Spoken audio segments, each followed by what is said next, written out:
அனைவருக்கும் வணக்கம். தொடர்ந்து திருச்செந்தூர் கோயிலில் பல்வேறு முறைகேடுகள் நடக்கிறதாக பொதுமக்களும் சமூக வலைதளங்களிலும் சமூக ஆர்வலர்களும் கடவுள் நம்பிக்கையுடைய பக்தர்களும் நிறைய கம்ப்ளைண்ட்ஸை என்கிட்ட கொடுத்துருந்தாங்க. சோஷியல் மீடியாவில் எழுதியிருந்தாங்க. எல்லாத்தையுமே நான் தொடர்ந்து பார்த்துக்கிட்டு இருந்தேன்.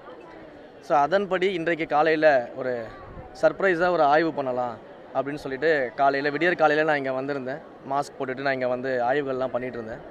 அப்படி ஆய்வு பண்ணும்பொழுது இங்கே பின்னாடி இருக்கக்கூடிய இந்த கோபுர என்ட்ரன்ஸில் பார்த்திங்கன்னா பொதுமக்கள் பக்தர்கள்கிட்ட பணம் வாங்கிட்டு உள்ள தரிசனத்திற்கு நேரடியாக கூட்டு போகிறத கண்டுபிடிச்சிருக்கிறோம்.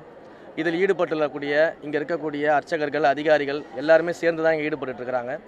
அவங்க யாராக இருந்தாலும் எந்த பாகுபாடும் இல்லாமல் எந்த பாரபட்சமும் இல்லாமல் நடவடிக்கை எடுப்போம். அதற்குள்ளே இணையத்தில் ஒரு தப்பான செய்தியை பரப்பி விட்டுட்டுருக்கிறாங்க. மன்னிப்பு கடிதம் வாங்கிட்டு மன்னிச்சு விட்டோன்னு சொல்லிட்டு அவங்கக்கிட்ட விளக்க கடிதம் கேட்டு விளக்கம் வாங்கியிருக்கிறோம். எப்படி நீங்கள் அனுமதிச்சிங்க, எப்படி எதுக்காக பணம் வாங்கிட்டு உள்ளே அனுப்பிச்சிங்கன்னு சொல்லிட்டு விளக்க கடிதம் தான் அவங்ககிட்ட வாங்கியிருக்கிறோம். அது மன்னிப்பு கடிதம் கிடையாது. அந்த விளக்க கடிதத்தை வாங்கிட்டு இது ஒரு ப்ரொசீஜர்.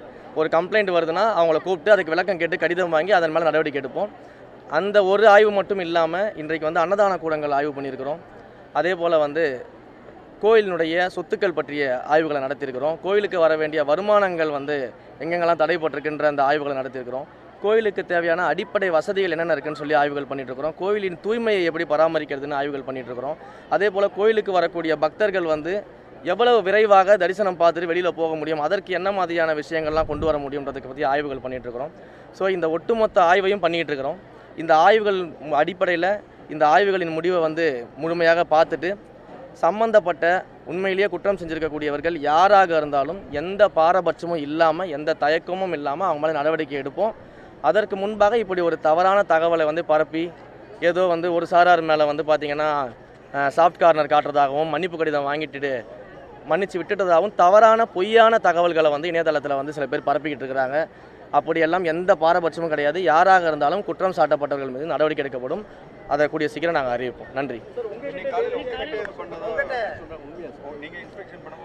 எல்லாமே நான் சொல்கிறேன், இந்த இன்ஸ்பெக்ஷனுடைய முடிவில் என்ன நடந்துச்சு, யார் யார் என்னென்ன பண்ணாங்கன்றதை கம்ப்ளீட்டாக ஒரு டாக்குமெண்ட்டாக அவங்க எல்லாருக்குமே கண்டிப்பாக வரும்.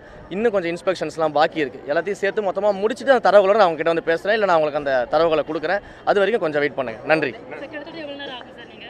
நான் கொடுக்குறேன். நான் இன்றைக்கி ஃபுல்லாகவும் இருக்கிற பிளான் இருக்குது. இங்கே நடக்கக்கூடிய ஆய்வுகளை பொறுத்து அவங்க கொடுக்கக்கூடிய டாக்குமெண்ட்ஸை பொறுத்து விளக்கங்களை பொறுத்து தான் அது எவ்வளோ நேரம் போகுதுன்றதை பார்ப்போம். பட் எவ்வளோ சீக்கிரம் முடிஞ்சாலும் எவ்வளோ லேட்டாக முடிஞ்சாலும் கூடிய சீக்கிரம் இந்த ஆய்வறிக்கையை தயாரித்து மாண்புமிகு முதலமைச்சர் அவர்கள்கிட்ட இந்த ஆய்வறிக்கையை சமர்ப்பித்து அதன் மேல் நடவடிக்கை நிச்சயமாக எடுக்கப்படும். யாராக இருந்தாலும் நடவடிக்கை எடுக்கப்படும். எந்த பாகுபாடும் கிடையாது, எந்த பிரிவினையும் கிடையாது, எந்த சாஃப்ட் கார்னரும் கிடையாது.